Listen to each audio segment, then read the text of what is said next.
One reason why unmoderated remote usability testing tends to be more popular than moderated testing is that it's seen as cheaper and faster. Let's compare typical costs for each type of study. But before we do that, a couple of disclaimers. These are estimates based on current prices in the United States. Your study costs may be different depending on who your participants are, where they live, and how they'll be recruited.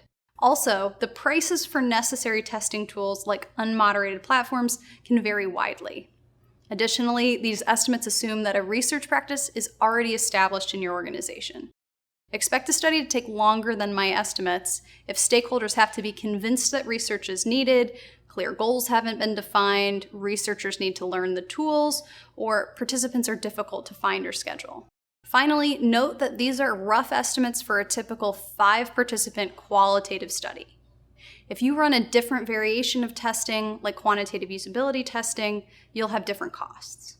So first, let's look at a remote moderated study.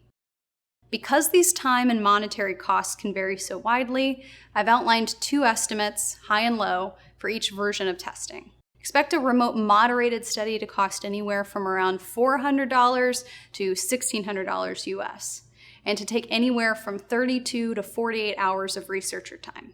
Next, let's look at a typical qualitative remote unmoderated study. Expect an unmoderated study to cost anywhere from $250 to $1,250, and to take anywhere from 11 to 27 hours of researcher time.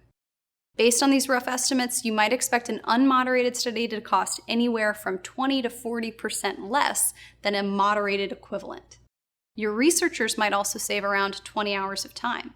So unmoderated studies can definitely save time and money, but there are some other trade-offs to consider when making this choice.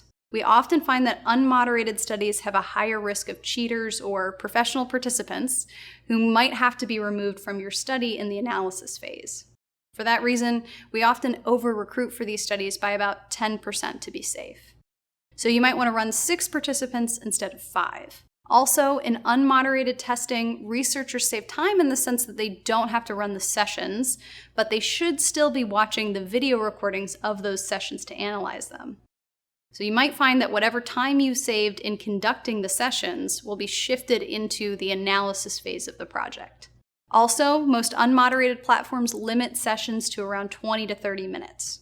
So if you're planning to test many tasks on the same site, you may need to recruit more participants and have each participant doing only a subset of the tasks. And finally, remember that the core difference between moderated and unmoderated testing is the presence or absence of a facilitator.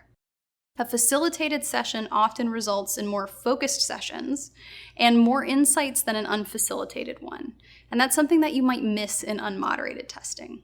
Unmoderated testing can be a great option for teams with limited resources. While moderated testing can be slightly more expensive, that cost might be worth the insights to some teams. Just make sure that you consider all the specifics of your situation, tools, schedule, users, recruiting, and weigh those against your research goals when you make that choice.